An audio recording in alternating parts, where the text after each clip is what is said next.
गोवंडी मानखुर्द विधानसभा की सीट की लड़ाई हमेशा एक तरफा रही है, लेकिन इस बार आपको लड़ाई काफी दिलचस्प देखने मिलेगी क्योंकि वहां पे कद्दावर नेता, जी हाँ, एनसीपी अजित पवार गुट के नवाब मलिक साहब उतर चुके हैं और पूरी तरह से अपने तरकश में तीर डाल चुके हैं अबू आसिम आजमी जी को हराने के लिए। आज उनसे ही सीधे बात करते हैं और वो क्या कहना चाहते हैं इस सीट के लिए। सर, बहुत बहुत स्वागत है आपका। इस बार की लड़ाई काफी दिलचस्प नजर आने वाली है। वो हमें पता चल गया था आपके नॉमिनेशन फाइल के टाइम पे ही। हम बात करेंगे, पहले ये बताइए इस सीट की लड़ाई को आप किस तरह से ले रहे हैं। देखिए, मैं ज़िंदगी में बहुत सारे चुनाव हमने लड़े, 5 चुनाव जीते, 3 चुनाव हारे और लड़वाए भी बहुत सारे चुनाव। लेकिन मेरे जीवन में आज हम 2 सीट लड़ रहे हैं और मेरे जीवन का सबसे आसान चुनाव शिवाजी नगर मानपुर का है। ऐसा मुझे दोनों सीट ऐसा लग रहा है कि इस बार हम बहुत आसान चुनाव लड़ रहे हैं। सर, खासकर ये काफी दिलचस्प देखने को रहा कि आपने आपकी पारंपरिक सीट छोड़ी, अपनी बेटी जो आपकी वो लड़ रही हैं और एक नई जो है वो चुनौती आपने स्वीकार की। पहले ये कहा जा रहा था कि हमारे पूरे मीडिया जगत में ये था कि आप अपक्ष लड़ रहे हैं, लेकिन अचानक जो है वो ड्रामेटिकल ट्विस्ट आता है, एबी फॉर्म आपको मिलता है, अजित पवार साहब है वो आपको सपोर्ट करते हैं। और ये सब किस तरह से संभव हुआ, क्योंकि कहीं ना कहीं सर बैकग्राउंड में ये दिखता है कि अगर अजित पवार साहब साथ में हैं तो महायुति भी आपके साथ में है। देखिए, ऐसा है कि मैं मंत्री था, 2 जिले का प्रभारी था और बेटी हमारी विधानसभा में चुनाव में पीछे से काम कर रही थी। जब 2 विभाग मिला, गोंदिया और परभनी डिस्ट्रिक्ट का मैं पालक मंत्री बन गया, तो एक मध्य प्रदेश के छोर पे, एक तेलंगाना के छोर पे ये था कि हम क्षेत्र के लोगों के लिए समय नहीं दे पाएंगे। ये सच्चाई थी। तब बेटी को जिम्मेदारी दी कि आप क्षेत्र का काम देखेंगे, विकास का, जनसंपर्क का, और समय समय पे हम भी लोगों से मिलेंगे। फिर उसने पूरी तरह से क्षेत्र के विकास के लिए लोगों से मिलना जुलना शुरू कर दिया। उसके बाद हमारी गिरफ्तारी हो गई। 18 महीना उसने लोगों को एहसास नहीं होने दिया कि विधायक उनके साथ नहीं है। फिर उसके बाद जब मैं छूट कर जेल से आया, 2-2.5 महीने घर पे रहा, फिर दफ्तर में जब बैठने लगा तो 2 केबिन है, एक सना का है, एक मेरा है। तो जो भीड़ आती थी उसमें से कुछ ही लोग मुझसे मिलते थे और जब मैं कहता था बुलाइए, क्यों बाहर बैठ के इंतज़ार कर रहे हैं, क्योंकि सना जो है उनकी 2 बेटियां हैं, उनको स्कूल भेजना, घर का काम है, खाना वाना है, अपने हस्बैंड की चीज़ों को देखना। तो 1 घंटे के बाद 11 बजे आती थी। तो जो भीड़ है वो मुझसे नहीं, सना से मिलने आई, इस तरह से मेरा स्टाफ मुझे बोलता था और सच्चाई थी। तो इसी तरह से महीने भर मैंने देखा कि मुझसे ज़्यादा जनसंपर्क उसका हो गया। महिलाएं उसके साथ कंफर्टेबल है। जो नई युवा पीढ़ी है, हमारा जनरेशन गैप हो गया। हम 65 साल के हैं, जो 20, 25, 30 साल के लोग हैं उतने खुल के हमसे बात नहीं कर पाते हैं।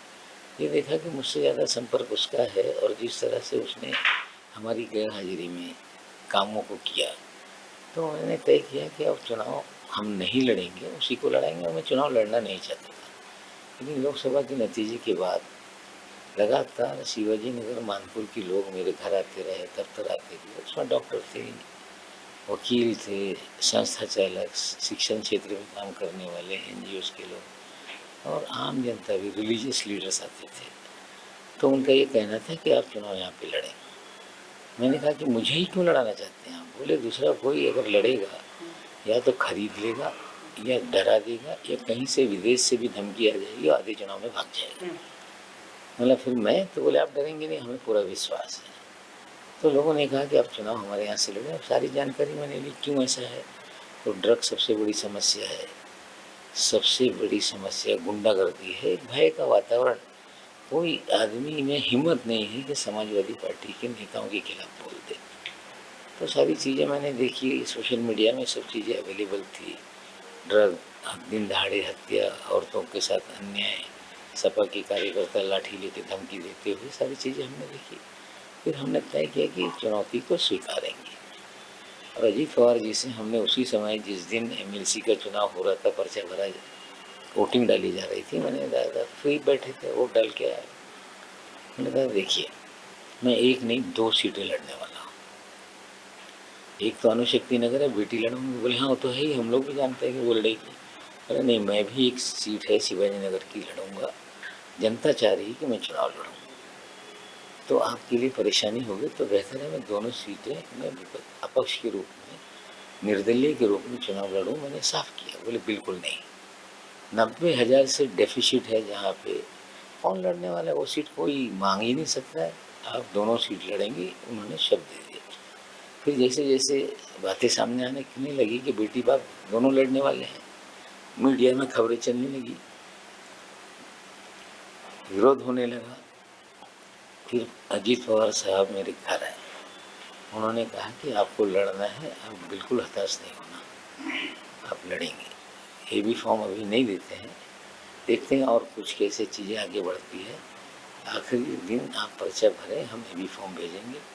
तो एक सावधानी के लिए हमने 2 इंडिपेंडेंट के फॉर्म भरे और 2 राष्ट्रवादी कांग्रेस पार्टी की पहले, और जो 3rd 4th फॉर्म है हमने इंडिपेंडेंट के हिस्से से फॉर्म भरे और फॉर्म निकल गया था।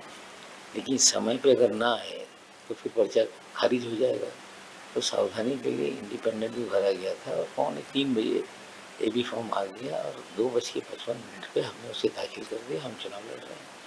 बीजेपी शिंदे के भी उम्मीदवार है, उनका विरोध है, लेकिन फिर भी अजीत पवार जी भी प्रचार के लिए आ गए।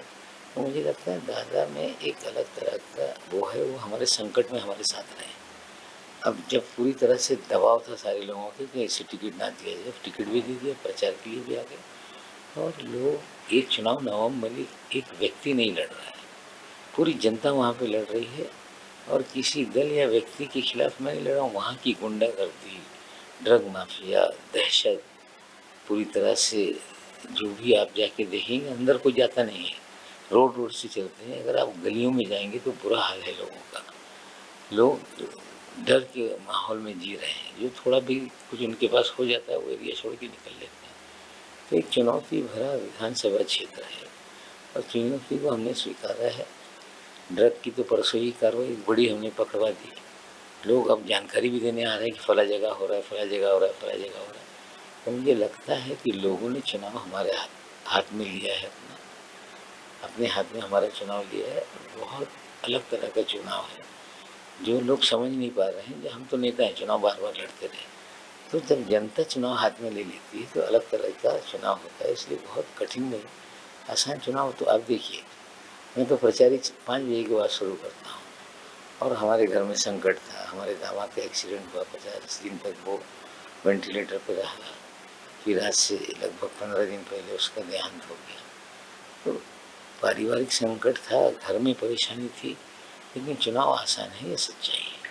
सर काफ़ी पिछला समय आपका देखे काफ़ी उतार चढ़ाव भरा रहा है। मैं देखते आ रहा हूँ, आपको फॉलो करते आ रहा हूँ न्यूज़ के रूप में भी। आपने 2-2 चुनौतियाँ साथ में ले ली है। एक तो आपकी जो युति है, वहाँ पे 2 पार्टियाँ ऐसी हैं जो अपना विरोध दर्शा रही हैं। जो दादा जो है वो जो है वो कर रहे हैं, वहीं अबू आसिम आज़मी जो पहले से ही वहाँ पे अपनी गढ़ किले गाड़ के बैठे हैं। 2 चुनौतियों का सामना है सर। नहीं, मैं गढ़ फोड़ू हूँ, आपको पता नहीं, किले ही मैं ध्वस्त करने का काम करता हूँ।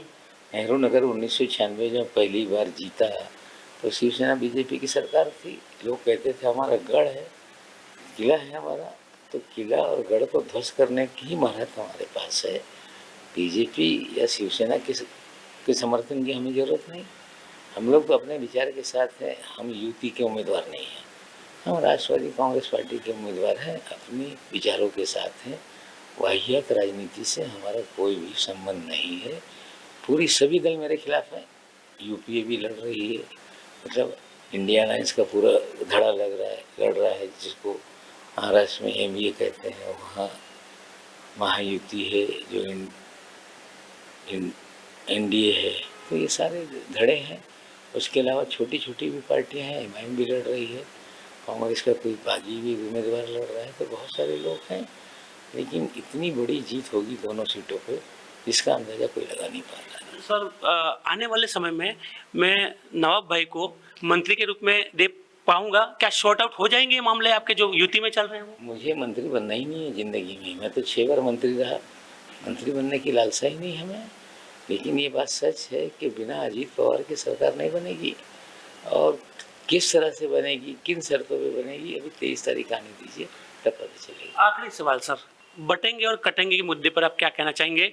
जो मुद्दा आजकल गरमा रहा है? नहीं, कोई मुद्दा ही नहीं है, वाहियात बातें हैं, इसका समर्थन हो ही नहीं सकता। धर्म पर आधारित राजनीति की उम्र बहुत छोटी होती है। उत्तर प्रदेश में 6 दिसंबर 92 को मस्जिद गिराई गई, देश में दंगे हुए, उत्तर प्रदेश झुलस गया, कल्याण सिंह जी की सरकार भंग कर दी गई, चुनाव 4 महीने में हुआ, बीजेपी पूरी तरह से हार गई। वोट के आदेश से मंदिर बना, मंदिर के नाम पे वोट मांगते रहे। बीजेपी के क्या हुआ उत्तर प्रदेश में? धर्म पर आधारित राजनीति क्षणिक होती है, उसकी लंबी आयु नहीं। राजनीति होनी चाहिए, रोजी रोटी, कपड़ा मकान, विकास के नाम पे लोगों के जीवन में बदलाव कैसे लाएंगे, ये राजनीति के मुद्दे हो सकते हैं। भावनाओं से खेल के चुनाव नहीं जीते जा सकते, और इस तरह के वाहियात नारे से कोई भी फर्क नहीं पड़ता है। बहुत बहुत धन्यवाद साहब। तो ये थे नवाब मलिक साहब। जी हाँ, बिल्कुल इस बार जो वो है वो एक चुनौती भरा जो सीट माना जाता है विधानसभा, वहाँ पे लड़ रहे हैं, और वो कह रहे हैं कि मैं ये सीट आसानी से जीत लूँगा, क्योंकि मुझे अपने कामों पे भरोसा है, वहाँ के लोगों पे भरोसा है, जो लोग अब मुझ पे भरोसा करेंगे। तो ये रिजल्ट तो आपको 23 तारीख तक इंतजार करना होगा, लेकिन उनके जो दावे हैं उनमें दम जरूर दिखता है। कैमरा पर्सन रविंद्र के साथ निर्मल त्रिवेदी, देश न्यूज़, मुंबई।